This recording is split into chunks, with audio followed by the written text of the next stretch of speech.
बातमीपत्रात आता पाहूयात गल्लीपासून दिल्लीपर्यंतच्या ताज्या घडामोडींचा धावता आढावा। धाराशिव शहराच्या राजकारणात नगरसेवकांच्या पक्षांतरावरून मोठा राजकीय भूकंप झालाय। उद्धव ठाकरे गटाच्या नगरसेवकांना आपल्या गोटात खेचण्यासाठी महायुतीमधील भाजप आणि शिवसेना यांच्यातच तीव्र चढाओढ पाहायला मिळतेय।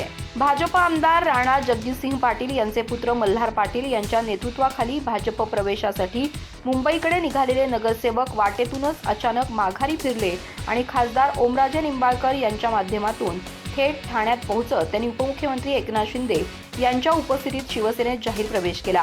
या नाट्यमय घडामोडीनंतर धाराशिव शहरात प्रचंड खळबळ उडाली असून पक्षांतर करणाऱ्या नगरसेवकांच्या विरोधात स्थानिक मतदारांनी थेट घरासमोर फलक लावून तीव्र संताप व्यक्त केलाय। ठाकरे गटाच्या नगरसेवकांना भाजपमध्ये आणण्यासाठी हालचाली सुरू होत्या। मल्हार पाटील यांच्या नेतृत्वाखालील पथक या नगरसेवकांना घेऊन मुंबईच्या दिशेने निघालं होतं। हे पथक पुणे जिल्ह्यातील इंदापूर पर्यंत पोहोचलं असता नगरसेवकांनी अचानक यू-टर्न घेतला आणि ते मुंबईऐवजी पुन्हा धाराशिवला परतले। धाराशिवला परतल्यानंतर खासदार ओमराजे निंबाळकर यांनी सूत्र हाती घेत या नगरसेवकांना थेट ठाण्यात नेलं। तिथं उपमुख्यमंत्री एकनाथ शिंदे यांच्या उपस्थितीत धाराशिव नगर परिषदेच्या नगरसेवकांचा शिवसेनेत पक्षप्रवेश पार पडला। उपलब्ध माहितीनुसार धाराशिव नगर परिषदेतील उद्धव ठाकरे गटाच्या 4 नगरसेवकांनी खासदार ओमराजे निंबाळकर यांच्या नेतृत्वाखाली एकनाथ शिंदे यांच्या शिवसेनेत प्रवेश केलाय। या प्रवेशानंतर स्थानिक पातळीवर ठाकरे गटाला आणखी एक राजकीय धक्का बसलाय। ओमराजे निंबाळकर यांनी स्वतः काही काळापूर्वी उद्धव ठाकरे गटाला सोडचिठ्ठी देत शिंदे यांच्या नेतृत्वाखालील शिवसेनेत प्रवेश केला होता। त्यानंतर धाराशिव जिल्ह्यातील स्थानिक पदाधिकारी आणि कार्यकर्त्यांमध्येही पक्षांतराचं सत्र सुरू झालं। आता नगरसेवकांच्या प्रवेशामुळे हे राजकीय समीकरण आणखी बदलण्याची शक्यता व्यक्त केली जाते। महाराष्ट्रात मराठी सक्तीची करण्याचा निर्णय भाजपने केला आहे। रिक्षा चालकांना संधी दिली पाहिजे तर ते मराठी शिकतील। ज्या राज्यात जातो तिथली भाषा आपल्याला आली पाहिजे असा आग्रह प्रत्येक राज्याचा असतो। मग महाराष्ट्रात मराठी आली पाहिजे हा आम्ही आग्रह केला म्हणून उभाटाच्या पोटात दुखण्याचं कारण काय असा सवाल भाजप प्रवक्ते नवनाथ बन यांनी केला आहे। नवनाथ बन म्हणाले की अकाली दलाने काय केलं पाहिजे हा निर्णय घेण्यासाठी त्यांचे नेते सक्षम आहेत, पण मवियामध्ये काँग्रेस तुमच्यासोबत आहे का ते पहा। मनपाच्या निवडणुकीत काँग्रेसने तुम्हाला बाजूला करत निवडणूक लढवली। राहुल गांधी यांचा पुण्यात कार्यक्रम झाला ना, तिथं संजय राऊत यांना बोलावलं होतं ना ठाकरे यांना बोलावलं। ही तुमची आघाडी आहे। पंजाबमध्ये आम्हाला 5 नाही तर 50 जागा मिळतील, पण तुम्ही तुमच्या पक्षाकडे लक्ष द्या। नवनाथ बन म्हणाले की येणाऱ्या काळात संजय राऊत यांना रिक्षातूनच फिरावं लागणार आहे। त्यांच्याकडे जो खासदारांचा आकडा आहे, कारण त्यांना रिक्षाचाच परवाना मिळणार आहे। आता तुम्हाला रिक्षात फिरल्याशिवाय पर्याय नाही। आता तुमचे आमदार देखील सोडून जातील। आता त्यांच्याकडे 5च जण राहतील। रिक्षापेक्षा जास्त तुमची कुवत नाही हे महाराष्ट्रानं दाखवून दिलं आहे। नवनाथ बन म्हणाले की अमेरिकेत आणि भारतामध्ये विचार स्वातंत्र्य आहे। देशात जर विचार स्वातंत्र्य नसतं तर तुम्ही रोज सकाळी 10 वाजता जी गटारगंगा वाहता ती सुखरूप राहिली नसती। हुकुमशाही काय असते ते राऊतांनी उद्धव ठाकरेंना जाऊन विचारलं पाहिजे। एखादी चुकीची गोष्ट झाली तर कशी हुकुमशाही केली जात होती। टीका करणाऱ्यांचा डोळा फोडला गेला, पत्रकारांना अटक करण्यात आली, ती हुकुमशाही होती। शेतकरी नेते रविकांत तुपकर यांनी या 27 ऑगस्ट रोजी मुंबईत आंदोलनाची घोषणा केली आहे। मात्र आंदोलन सुरू होण्यापूर्वीच पोलिसांनी संभाव्य आंदोलकांची धरपकड सुरू केली आहे। मंत्रालय, मरीन ड्राईव्ह आणि आमदार निवास परिसरात पोलिसांचा कडेकोट बंदोबस्त तैनात करण्यात आलाय। दरम्यान क्रांतिकारी शेतकरी संघटनेचे बुलढाणा जिल्हाध्यक्ष डॉक्टर टाले यांच्यासह काही आंदोलकांना पोलिसांनी ताब्यात घेतल्याची माहिती समोर आली आहे। त्यामुळे मुंबईतील आंदोलनापूर्वीच पोलिसांकडून संभाव्य आंदोलकांची धरपकड सुरू झाल्याचं चित्र आहे। आंदोलनाच्या पार्श्वभूमीवर पोलिसांनी रविकांत तुपकर यांना यापूर्वीच प्रतिबंधात्मक नोटीस बजावली आहे। भारतीय नागरिक सुरक्षा संहिता 2023 मधील कलम 168 अन्वये ही नोटीस देण्यात आली होती। आंदोलनादरम्यान कायदा सुव्यवस्थेचा प्रश्न निर्माण होऊ नये, तसंच आंदोलकांना मंत्रालय परिसरात प्रवेश करता येऊ नये यासाठी पोलिसांकडून विशेष खबरदारी घेतली जाते। तुपकर यांनी पोलिसांच्या नोटीशीवर आक्रमक भूमिका घेत अशा नोटिसांना घाबरत नसल्याचं सांगितलं होतं। तसंच 27 ऑगस्ट रोजी मुंबईतील आंदोलन होणारच असा इशाराही त्यांनी दिला होता। त्यामुळे आजच्या आंदोलनादरम्यान पोलीस आणि आंदोलकांमध्ये काय परिस्थिती निर्माण होते याकडे सर्वांचं लक्ष लागलं आहे। रॅपिडो कंपनीने महाराष्ट्रातील काही मंत्र्यांना विविध मार्गांनी उपकृत केलं असून त्यांच्या मंडळांना आणि परिवहन मंत्र्यांच्या दहीहंडीला मोठे पैसे दिले आहेत, असा गंभीर आरोप शिवसेना उद्धव बाळासाहेब ठाकरे पक्षाचे खासदार संजय राऊत यांनी केला आहे। परिवहन मंत्र्यांनी रिक्षाचालकांच्या प्रश्नांची उत्तरं दिली पाहिजेत आणि त्यांच्यासोबत तातडीने बैठक घेतली पाहिजे। मात्र त्यांना मराठी रिक्षाचालकांना द्यायला वेळ नाही। संजय राऊत म्हणाले की रिक्षा चालकांना मराठी भाषेसाठी दिलेली 3 महिन्यांची मुदतवाढ मुख्यमंत्र्यांनी दिलेली नाही, तर ती अमित शहा आणि नरेंद्र मोदी यांनी सांगून दिली आहे. यामागे आगामी उत्तर प्रदेश, यूपी निवडणुकांचं राजकीय गणित आहे.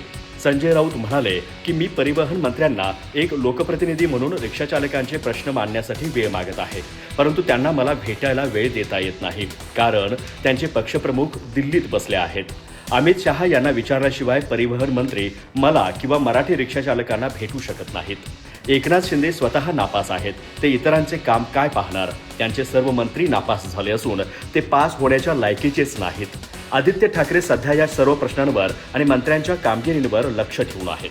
संजय राऊत म्हणाले की पंजाबमध्ये भाजपला स्वबळावर 5 जागाही मिळणार नाहीत, हे गेल्या निवडणुकीत स्पष्ट झालं आहे. त्यामुळे त्यांना तिथे सहकार्याची गरज आहे. मात्र अकाली दल जर पुन्हा भाजपसोबत गेलं तर त्यांची उरली प्रतिष्ठाही रसातळाला जाईल. पंतप्रधान नरेंद्र मोदी आणि अमित शहा पंजाबशी सुडाने वागले.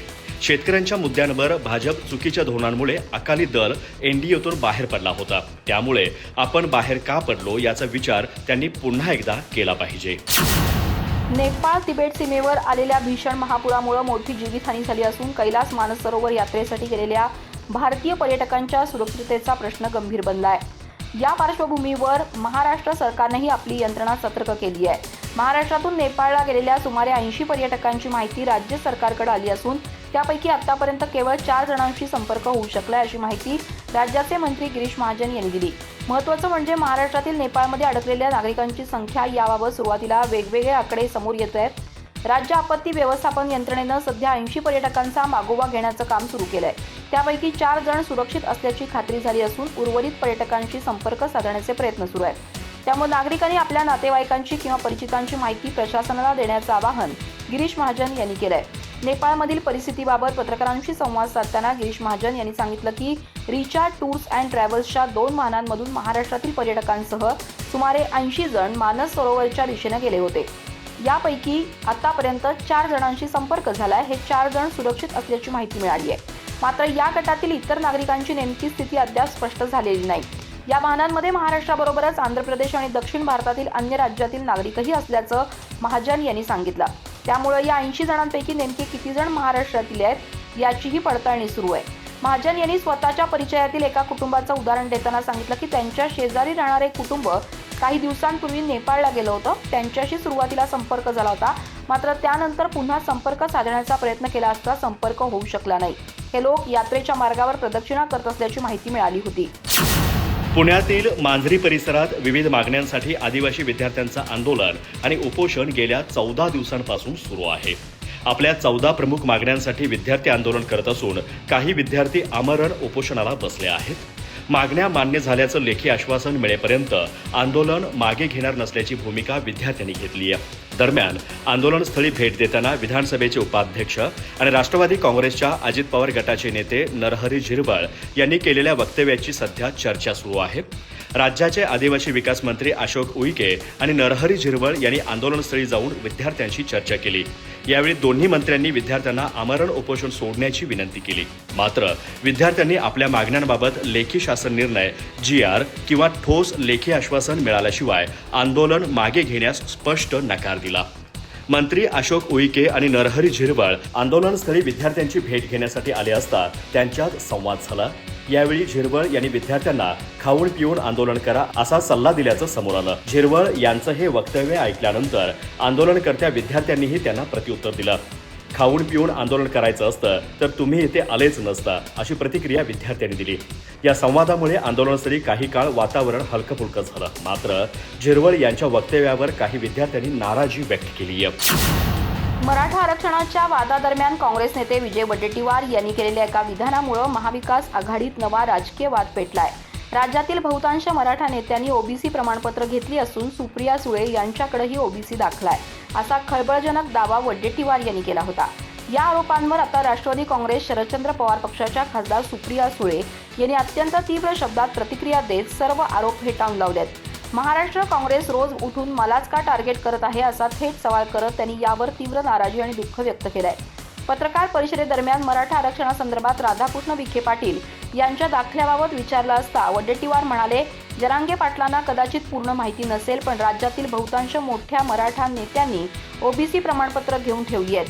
सुप्रिया सुळे यांच्याकडेही ओबीसी प्रमाणपत्र आहे. 27% आरक्षणात जो तो घुसण्याचा प्रयत्न करताय. आम्ही आधीच सांगितलंय की आरक्षण वाढवून द्या. मूळ ओबीसी आरक्षणाची मर्यादा न वाढवता अशी घुसखोरी झाली तर ओबीसींचं मोठं नुकसान होईल. एका वृत्तवाहिनीशी बोलताना सुप्रिया सुळे यांनी वडेट्टीवारांच्या दाव्यांची खिल्ली उडवत वस्तुस्थिती स्पष्ट केली.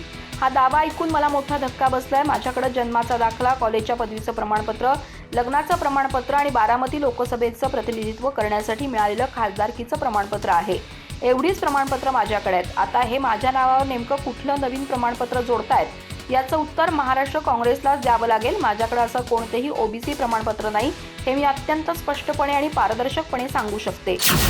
महापालिका आणि नगरपालिकांप्रमाणे आता जिल्हा परिषद आणि पंचायत समित्यांमध्येही स्वीकृत अर्थात नामनिर्देशित सदस्यांची नियुक्ती करता येणार आहे. ग्रामविकास विभागाने या संदर्भातील अधिसूचना जारी केल्याने नियुक्तीचा मार्ग मोकळा झाला आहे. संबंधित पक्षांच्या संख्याबळानुसार या सदस्यांची निवड केली जाणार असून त्यामुळे स्थानिक पातळीवरील राजकीय कार्यकर्त्यांना संधी मिळणार आहे. राज्यातील जिल्हा परिषद आणि पंचायत समित्यांमध्ये तब्बल 1005 नामनिर्देशित सदस्यांची भर पडणार आहे. महाराष्ट्र जिल्हा परिषद आणि पंचायत समित्या दुसरी सुधारणा विधेयक 2026 यापूर्वीच विधानसभेत मंजूर झाला आहे. त्यानंतर आता ग्रामविकास विभागाने अधिसूचना जारी केल्याने स्वीकृत सदस्यांच्या नियुक्तीची प्रक्रिया सुरू होण्याचा मार्ग मोकळा झाला आहे. राज्यातील 34 जिल्हा परिषदांमध्ये सध्या 2210 निर्वाचित सदस्य आहेत. आता त्यासोबत 201 स्वीकृत सदस्यांची नियुक्ती केली जाणार आहे. जिल्हा परिषदेत एकूण निर्वाचित सदस्य संख्येच्या 10% किमान 5 सदस्य यापैकी लागू असलेल्या मर्यादेनुसार नामनिर्देशित सदस्य नियुक्त करण्याची तरतूद करण्यात आली आहे. त्याप्रमाणे राज्यातील 301 पंचायत समित्यांमधील 4024 नवनिर्वाचित सदस्यांच्या संख्येत आता 804 नामनिर्देशित सदस्यांची भर पडणार आहे. पंचायत समितीमध्ये एकूण सदस्य संख्येच्या 20% किंवा किमान एक सदस्य नियुक्त करण्याची तरतूद आहे. अधिक माहिती आणि ताज्या घडामोडींसाठी आजच आमचे चॅनल सबस्क्राईब करा.